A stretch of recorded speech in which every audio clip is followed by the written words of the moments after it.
Bijouterie Santia mividy volamena voninandray anao ny alatsinainy hatramin'ny sabotsy.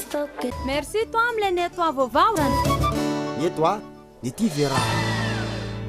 Ny savony nosy kely parfumé dia manampy ireo reny izay mikatsaka ny tsara indrindra ho an'ny hoditry ny zanany. Nosy kely parfumé natao an'ny zazakely. Brushing, coiffure, coloration, osez tout avec Gliss Intense Thérapie. Alors, avant de les couper, essayez Gliss Intense Thérapie. Lavage kely ofinaritra ny tontolo andronao. Tsy mitsahatra mikaroka izay tsara ho an'ny zanaka sy lipi. Enao koa raha tianao ny zanakao safidio sy lipi. Talia ilay servieta tokana vita eto Madagasikara izay tsy misy toazy mihitsy. Matokisa n'ilay kalitao tokany Talia. Talia manolotra anao ny Logidé. Ma safidiko numéro 1 malagasy manolotra ho anao.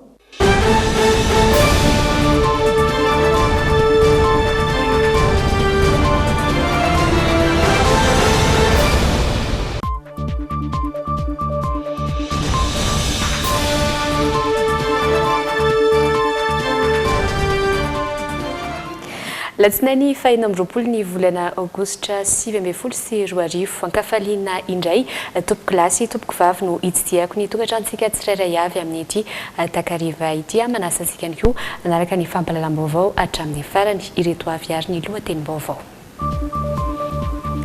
Izara telo volana toy ny teo aloha ihany ny fandaharam-pianarana ho an'ny taom-pianarana 2024 ilaina fitandremana ny sakafo ho an'ireo mpianatra hiatrika ny fanadinana CEPE rahampitso raha ny fanazavan'ny dokotera. Fa mitohy kosa amin'izao fotoana izao ny fitohanana ny famoivoizana eto andrenivohitra vokatry ny fanamboaran-dalana izay fantatra fa mbola haharitra telo volana. Andrasana amin'ny fivoriana manaraka ny anteniera ny fandinian'ny olona ilay tolodalana mifeny satany mpanohitra izay nentiny ny solombavambahoaka Jean Brunel Razafitsy Androfa. Ny maresaka iraisam-pirenena ny faran'androany fihaonana tampony G7 lahadinika maro no mbola noresahan'ireo filoham-panjakana tamin'ity andro famaranana ity. Sombiny amin'ireo vaovao ihany ireny fandeha tomboka avy hatrany ato anatin'ny Alaune.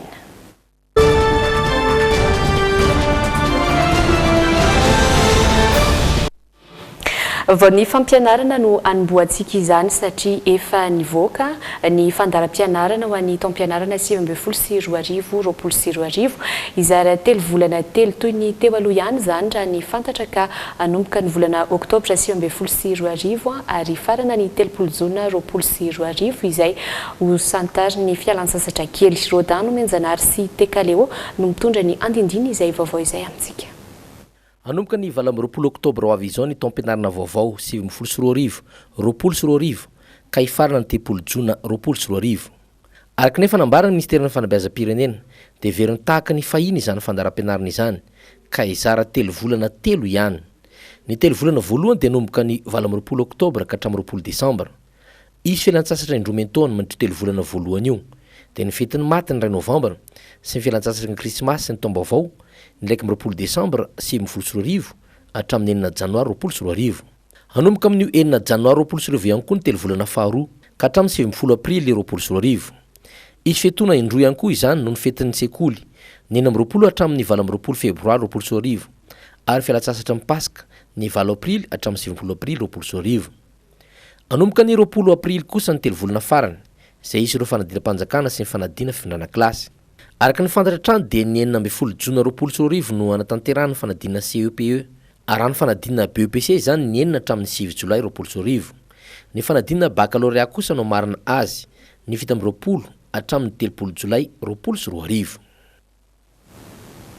Ao anatin'izay vaovaon'ny fampianarana izay hatrany anomboka rapitso ny CEPE ary manodidina izay fanomanana izay indrindra samy manana ny fomba iomanany hiatrehana ny CEPE ireo mpiady ny taona ny safidy ny iombavaka ny farany herinandro teo ny sasany kosa manome lanja ny resaka sakafo sy ny fitaovam-pianarana vaovao hoentina manao ny fanadinana ary misy moa mbola misafidy ny anamafy ny famerenana andro vitsy mialoha ny CEPE nanao ny fanadiadiana mikasika izay miaro soratra ravaka sy anjara kotinorainy. 12 taony nantenaina fandroany amin'ny tizy no anala CEPE andro vitsy mialohan'ny fanadinana mifantoka amin'ny famerenana ny zazalakely no ny fahazabany fa mbola misy taranja tsy voafetsara isan'izany ny tantara sy ny taranja siansa sarotra be le SVT sy tantara le SVT le sariny sarotra dia le tantara be datidaty zaho fa fito amby telopolo anteniny fahadimy soza mitenina Andriamanitra zany ankino amin'ny Jehovah ny lalanao ary matroky azy fa ataony tantena. Efa fomba fanao kosa ny miombombavaka ho an'ny mpanala fanadinana eto amin'ny FJKM Ambody Ato Vaovao na tonga solo tena teto avokoa ireo sekoly ampolony miorina manodidina ny fiangonana. Ny ompanany afatra ho an'ireo mpanala fanadinana CEPE kosa ny Salamo 7:30 ny lanjan'izay dia hoe famomezana hery an'ny ankizy ary mba hoe ananany hoe fifandraisana bebe koa amin'Andriamanitra eo ampanaovana fanadinana hoe mba tsy hanaonao foana izy eo amin'ny fanadinana. Ankoatra ny lafiny ara-panahy zava-dehibe ihany koa ny tohana ara-tsakafo sy eo amin'ny fitaovana iantrehan'ny ankizy ny fanadinana CEPE hoy ny Ray aman-dreny tafaresaka taminay. Sakafo aloha voalohany indrindra atao sakafo ara-pahasalamana. Ny ankitrankitra kely koa ny zavatra kely vitanana zavatra vaovao encouragement anazy amin'izy anala fanadinana. Samy manana ny fomba iomanana ireo ankizy hiatrika ny fanadinam-panjakana voalohany. Mirary soa ireo mpiadina rehetra anala CEPE ary. Fa tamin'ity androany ity ary dia niroso tamin'ny fijerena ny toerana izay anatanterahana ny fanadinana ny sasany tamin'ireo ankizy androany efa vonona ireo mpianatra anala CEPE araky ny resaka izay ny fanaovan'izy ireo tamin'ny mpiardina Razafindramanana sy Anja Rakotonoray ilaina fitandremana nefa etsy andany ny sakafo ho an'ireo mpianatra hiatrika ny fanadinana raha ny fanazavan'ny dokotera. Dimetsy mahery eo ireo mpiadina anala fanadinana CEPE manerana ny Nosy Rampitso ho an'ny farim-padidim-pampianarana Antananarivo renivohitra miisa 770 sy 704 alina ny mpiadina ho an'ny Foibe miisa 470. Ho an'ny teto Antananarivo manokana vao maraina dia efa tazana teny amin'ireo efitrano hiatrehana ny fanadinana CEPE ireo mpianatra sy ny Ray aman-dreny sasany. Izy ireo izay efa vonona hiatrika ny fanadinana CEPE Rampitso raha tafaresaka taminay. Efa vonona mihitsy azo anala CEPE Rampitso. Matematika ny taranja tena tiako indrindra ny ampianarana. Malagasy no tena atahorako. Ie mbola hanao famerenan-desina SVT dia manao devoir problème dia mianatra tantara dia mianatra géographie. Za zany miezaka mihitsy mba tsy harotory. Za zao androany mbola akaina fa tsy hamerina mihitsy problème no atahorako. Isan'ireo somokotra ihany koa ny Ray aman-dreny rehefa hiatrika fanadinana ny zanany. Ilaina ny tosika amin'ny fikarakarana ny zaza na ara-tsakafo na ara-tsaina.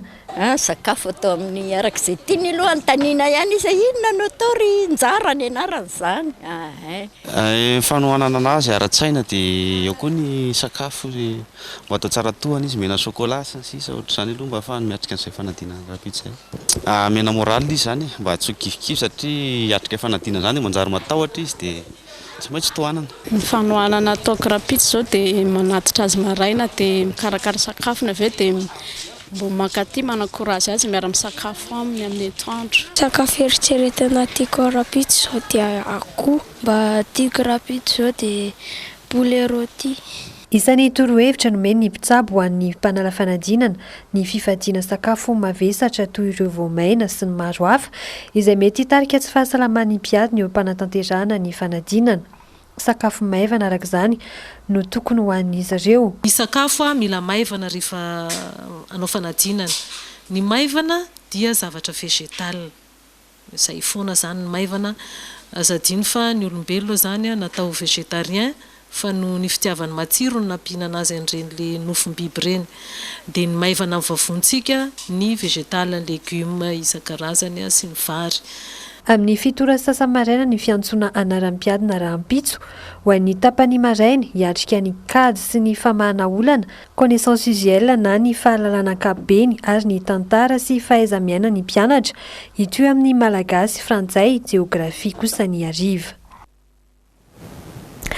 tsara ny manamarika fa enitaona ny zandriny indrindra amin'ireo ankizy hiadina ny fanadinana CEPE rahampitso ary 12 taona kosa ny zokiny indrindra. Fa rehefa miresaka izay fanadinana izay hatrany dia tsara ihany koa ny mahalala ny mety ho toetry ny andro ao amin'izay rahampitso izay fantaro ary fa alizay malefaka hatrany no mitsoka eto Madagasikara ao anatin'ny 3 andro avy ahafana araka izany ny andro amin'ny ankapobeny ho an'ny eto afovoantany raha toa ka angatsika kosa ny maraina ho an'ireo faritra sasany dia anjaka ihany koa ny hafanana araka ny vinavinany sampana mpamantatra ny mety ho toetry ny andro tamin'ny mpiaridindra zavindravanana sianja Rakotonoraina. Ho an'ny eto afovoantany 10 degré Celsius ny maripana farany ambany ho an'ny rahampitso talata raha toa ka tafiakatra 20 degré Celsius izany amin'ny atoandro. Vinavinaina angatsika ny andro amin'ny maraina satria isavona. Isava kosa nefa izay ka afana amin'ny atoandro. Dia mety somary andraondraona ny vao maraina amin'ny faritra Diana mahazo amin'ny faritra loatra mangory iny dia amin'ny faritra Tsinanana izany maraina fa misava fe dia balika ny masoandro loatra amin'ny faritra sisa. Ho tsara ihany koa ny toetry ny andro any amin'ireo faritra sasany toy ny any Analanjorofo, Sava sy ny maro hafa.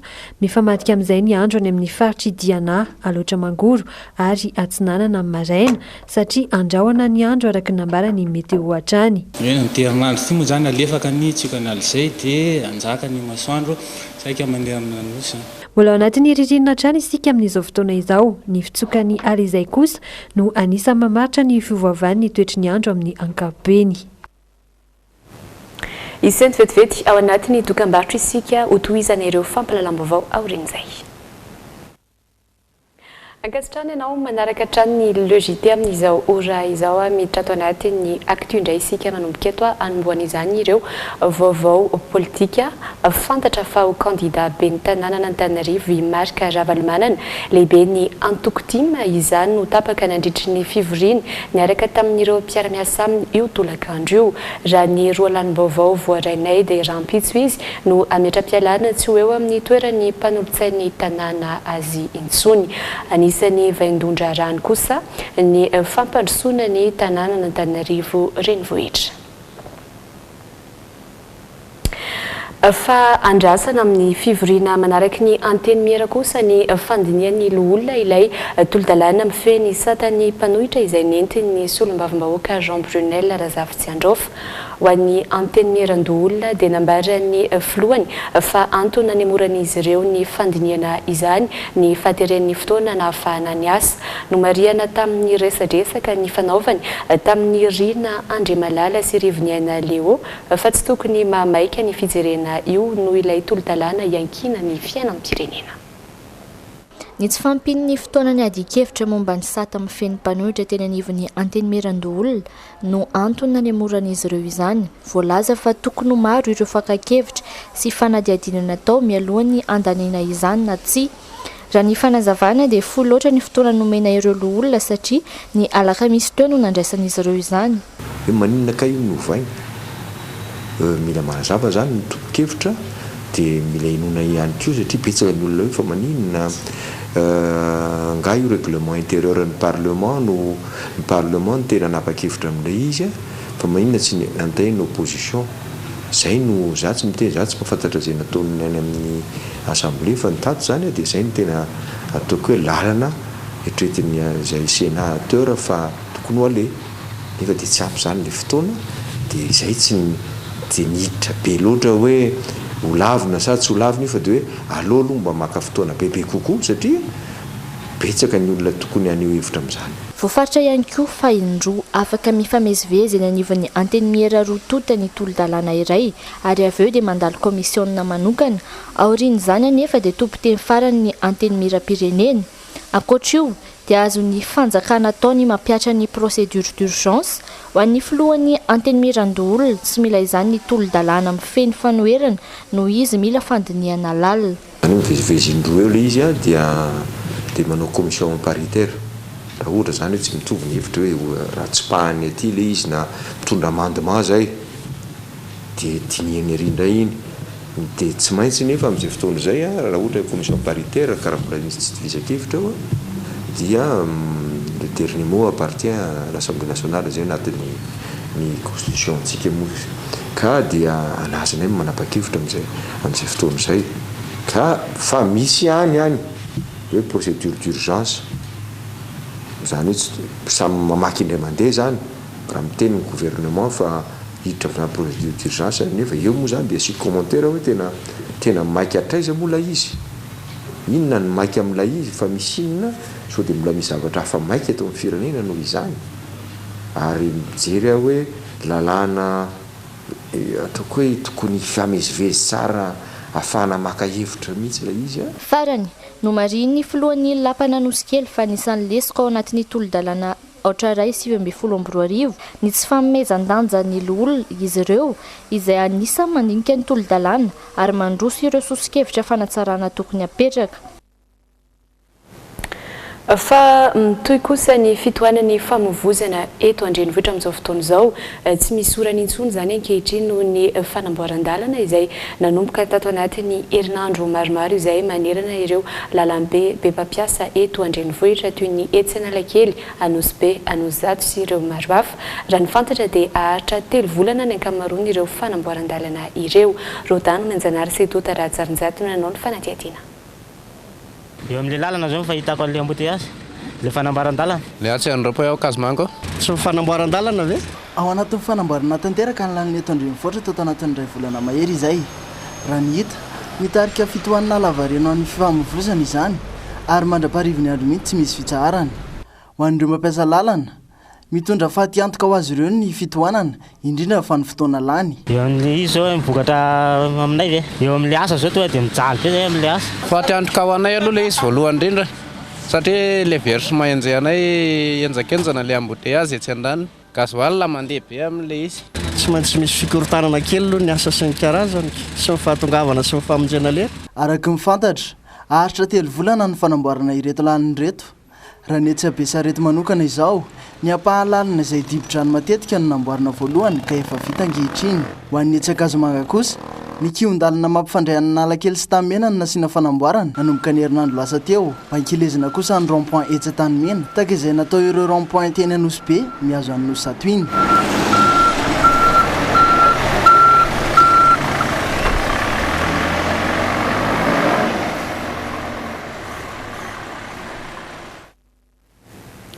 Verenantsika kely ny vaovao mahakasika ny politika satria dia nanao fanamby mikasika ny fanatanterahany ireo vina 5 ny boriboritany fahadimy sy ny vina IEM ny solombavambahoaka Naivo Raolidina nandritry ny fisalorana samboady azy amin'izao fotoam-piasany fandroany izao. Indro arahantsika antsary ary ny mikasika izay.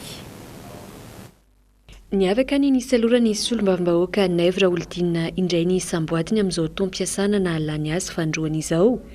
Satria niainga tamin'ny vahoaka hoy izy ary miverina amin'ny vahoaka, ny vahoaka no lehibeko ka teo anatrehan'ny antoko TGV izay anisa nalohana azy ary naoriny filoham-pirenena no nanamafisany fa tsy hivadika amin'ny vahoaka izy ary anatanteraka hatrany ny vina IEM sy ny vina 5 ny boriboritany fahadimy ho filamatra ka ny lisitra faharoa nanosika sady mpampiakanjo no mpanohana hatramin'izay ka hatramin'izao no nametraka an'izany samboadiny izany. No safidiny manokana ny toerana teny Ambohimalaza izay fiaviany andry ny ala fanantenana satria saika avy any avokoa ny ankabeazan'ny mponina eny amin'ny boriboritany fahadimy ka teny amin'ny espace Mizoty Ambohimalaza no nanatanterahana izany. Anatanteraka ny vinany IEM ety amin'ny boriboritany fahadimy misy koa ny vina izay nataony tamin'ny fampielezan-kevitra ho tanterana ihany koa izany ary nantsy ao anatin'ny vina dia anampy foana izahay ka dia hoy izaho hoe raha soa azakivy ho an'ny mpanenjika fa itsika tsy maintsy tafita. Mbola namafisy ny solombavambahoaka fa tsy hitsipadony laka ny tana velively izy ary lara-pameana amin'ny fanampiana sy fanohanana andreo antoko sy fikambanana samihafa nanohana azy. Fa ny hafa zao izy ampiana sy omembonahitra fa maika ave fa ny antena ka mbola nanolotra vola roa tapitrisa ary any koa ny tenany. Ifitianana ombo nofikena amin'ny tampihavanana ho andreo mpikambana eny fotony izay tsy niara-ny korana tamin'izy ireo teny antoerana. Tsika fanomboka ny asa manomboka amin'izao ary maninona no ianareo safidiko manokana ianareo TGV tompolatovavy no antoko vono filompanorona ny TGV Mampara ary ny anarana ny salokako ny anga tavoakako ary miverina vahoaka ny TGV Mampara dia manohana zato isanjato ary avo atsara ny EM zay napetraka ny filoham-pirenena. Ny farana tamin'ny fizarana mofomamy sy fizarana fahatsiarovana ho an'ireo mpikambana ao amin'ny TGV tsirairay avy moa ny lanonana teny amin'ny Mizoti Ambomalaza. Fa mamelona indray ny lalana Gandhi androany ny commune Antananarivo renivohitra sy ny masoivon'ny Inde. Anisany nojerena tamin'izany ny lalana Mahatma Gandhi teny Mahamasina sy ny lalana Indira Gandhi teo Analakely. Ireo olona ireo izay manandanja lehibe ho an'ny Inde mitondra amintsika ny andindin'izany ary Rina Andriamalala sy Rivony Rina Leo. Noveloma indray ny lalana Mahatma Gandhi eto Mahamasina sy ny lalana Indira Gandhi eto Analakely. I Mahatma Gandhi izay olona nanana izy azy teo amin'ny firenena indiana ary nitondra azy ireo tamin'ny fahafahana teo ambany vahoany ireo mpanjanaka. Tetsekilany i Indira Gandhi dia praiminisitra indiana ary nanana izy azy ihany koa. Antonina melomana ireo lalana ireo indray raha ny fanazavana ny fankalazana fa 50 taona nahaterahan'ny Mahatma Gandhi. This is a link, between India and Madagascar. Izy ity dia fampifandraisana ny firenena roa toto fanamafisana izay fifandraisana izay efa ela satria efa 50 taona lasa no efa nisa ny anarana Mahatma Gandhi sy Indira Gandhi. Dia tsara tokoa manamafy sy manavao indray izay fifandraisana izay. Izy ity koa dia mifandraika amin'ny fankalazana fa 50 taona ny nahaterahan'ny Mahatma Gandhi. Revive his memory in Madagascar. Nambaran'ny ben'ny tanàna Antananarivo renivohitra fa anamafy indray ny fifandraisan'ny Inde sy Madagasikara izao fitokanana izao. Tokony ataon'ny malagasy ohatra ihany koa i Inde, indrindra amin'ny resaka fandriam-pahalemana, fifankatiavana ary firaisan-kina. Ary tsara le izy satria mamerina ny tantara tsara zany ny olomanga nisy tany amin'ny zareo nefa koa hitalaza eto amin'ny firenentsika. Zay le izy. Notokanana androany ny famelomana indray ny lalana Mahatma Gandhi miainga eto amin'ny École Normale Mahamasina hatreo amin'ny Écart Saint-Joseph sy ny lalana Indira Gandhi izay manomboka eny amin'ny lapan'ny tanàna Antananarivo ka hatreo amin'ny masovoan'ny Inde. Fomba vao hafa kosa indray ny faran'ny herinandro teo no nanomboka ny bazariny arivo andiany manaraka. Anisany mandray anjara amin'izany chef Aina, anisany mampiavaka azy hatramin'izay ny sakafo atolony indrindra ilay glace mainty na glace noire. Mandray anjara amin'ny bazariny arivo ety Analakely i chef Aina. Tamin'ity indray mitoraka ity dia glace noire izay mampiavaka azy no arosony antiny mpanjifa. Efa manomboka androany hatramin'ny sabotsy zany dia manao an'le glace noire zay efa ela no nanaovanay an'izy ity nanao recherche vao farany herinandro teo mbola nanao ihany dia miteny ny olona hoe zao atsaraina zao atsaraina hitanay ankehitriny hoe etony zany ny goût tsara amenan'ny malagasy dia manasa antsika rehetrarehetra ho avy eto amin'ny pavillony Hôtel de Ville. Misy karazany maro ny glace noire eto, manomboka amin'ny 2,000 monja hatramin'ny 7,000 samy hafa avokoa ny endrik'izy ireo. Ho fanomezana fahafahampon'ny mpanjifa dia misy ny fanomezana atolotra azy ireo, indrindra ireo izay mitsidika ny page Facebook Man vs Food. Karazany maro le tolotra menay amin'le glace ary amin'ny vidiny 2,000 ny ambany indrindra.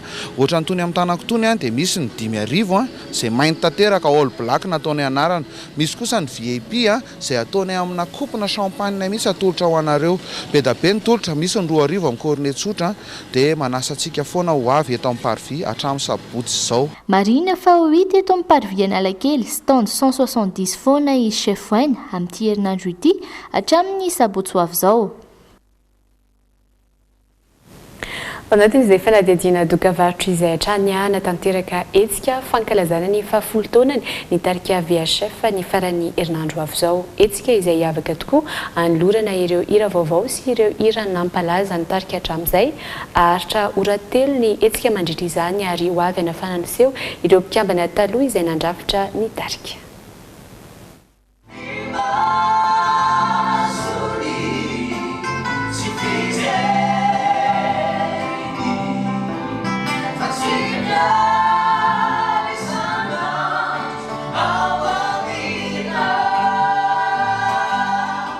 Ankalaza amin'ny 10 taona ny tarika VHF afaka hira fiderana ny sabotsy raika amin'ny 3 aogositra ho avy izao etsy amin'ny CCSK Antanimena nanomboka amin'ny 3 ora folakandro araka ny fanazavany nomen'ny mpikambana fanohizana ny efa nataon'ireo mpikambana teo aloha izao fa tsy fanovana ny tsara izay efa napetrana akory. Ye samy manana ny antra ho azy ny teo aloha sy izahay reto amin'izao fotoana samy manana ny mahatsara azy fa izahay zany zao dia ataontsika hoe hainga vao indray hitondra ny tarika VHF hitory ny filazantsara ambabo fon'olona amin'ny alalan'ny vavaka hira fiderana fa eo ihany taloha efa manana ny asany manana ny tarika misy anazy fa izahay reto zany zao no mamelo maso ny tarika VHF.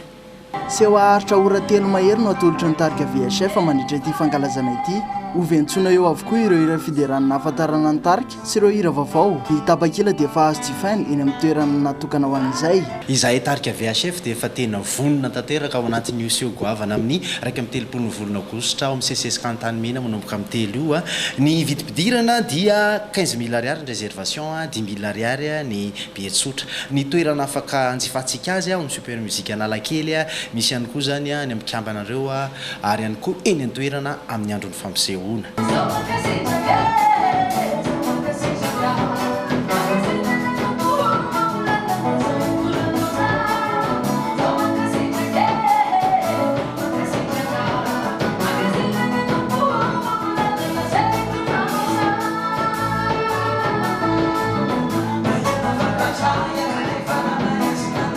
Ho avy mandritra ity hetsika izay tanterahana etsy amin'ny CCS Kantany ity ireo mpikambana taloha izay nandrafitra ny tarika Toandry Body, Luc Mahery miaraka amin'ireo mpanakanto voaasa manokana ho amin'izany.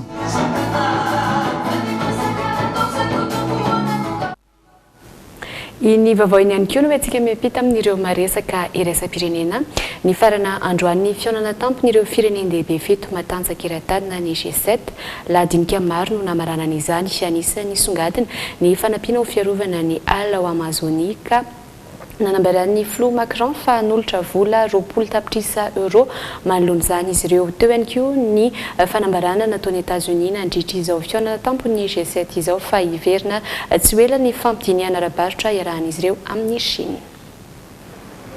Izany FDIB no resaina androany nandritra ny famaranana ny fionana tampon'ireo firenendehibe fito matanjaka era-tany na ny G7 ny fiovaovany toetrandro. Nandritra ny fandraisam-pitenena ny filoha frantsay Emmanuel Macron indrindra no nanambarany am-babemaso ny tolotanana sy fanampiana ho an'ny Amazonie mbola tsy levina mantsatra amin'izao ny afo mandrakotra ireo ala any antoerana. Omaly nefa ny fitondrana breziliana vao nanapa-kevitra ny nandefa angidim-biroa nandraraka rano amin'ny ireo afo avy eny ambony. Immédiatement, nous offrirons aux pays amazoniens qui manoloana ny toroala mitranga ao Amazonia amin'izao fotoana dia hanolotra vola 20 tapitrisa euro azy ireo isika. Izy koa ankoatra ny fanampiana iray miaramila izay alefa vetrany any an-toerana Avakoravitsy. Amin'ny volana manaraka ho avy io dia isy ny fehi-kevitra ho raisina iarovana ny ala ao Amazonia izay ho ampahafantarina amin'ny fomba ofisialy mandritra ny fivoriam-ben'ny firenena mikambana. de l'Assemblée générale de l'Organisation des Nations Unies. Hatreto raha ny famarikafakana nataon'ireo mpandinika dia fahombiazana tanteraka ho an'ny filoha frantsay Emmanuel Macron ity fionana tampon'ny G7 natao teto Biarritz ity.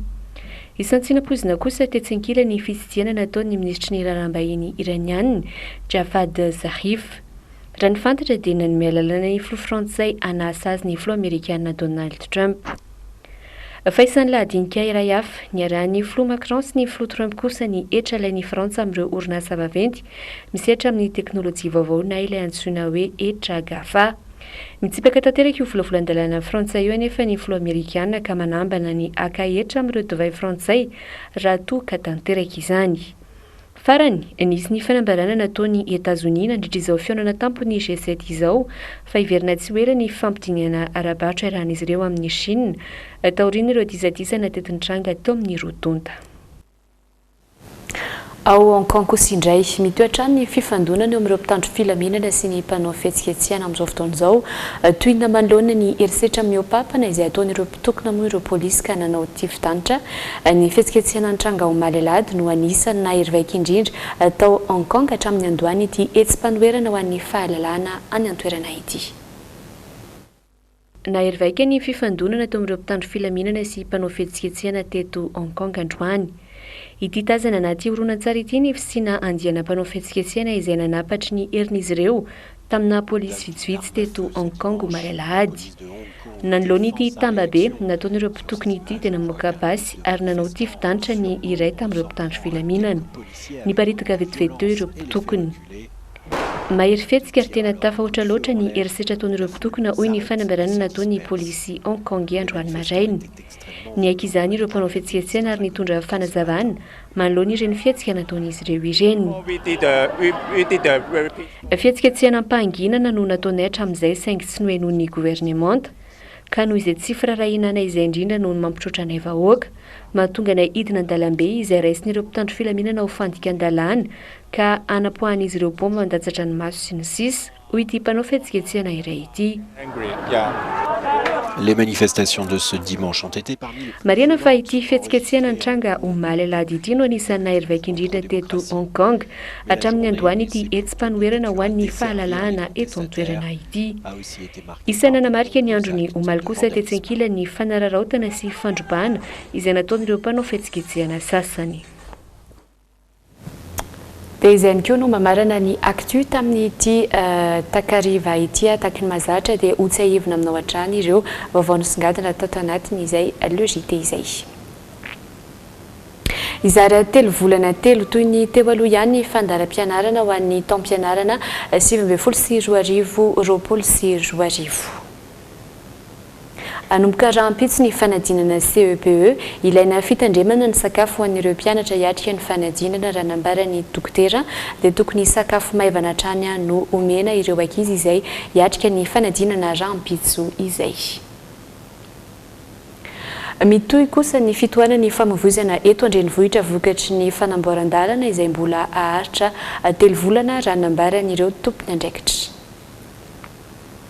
Andrasana amin'ny fivoriana manaraka ny anteniera kosa ny fandinian'ny loholona ilay tolo-dalàna mifehy satany mpanohitra nentin'ny solombam-bahoaka Jean Brunel Razafy Androfa.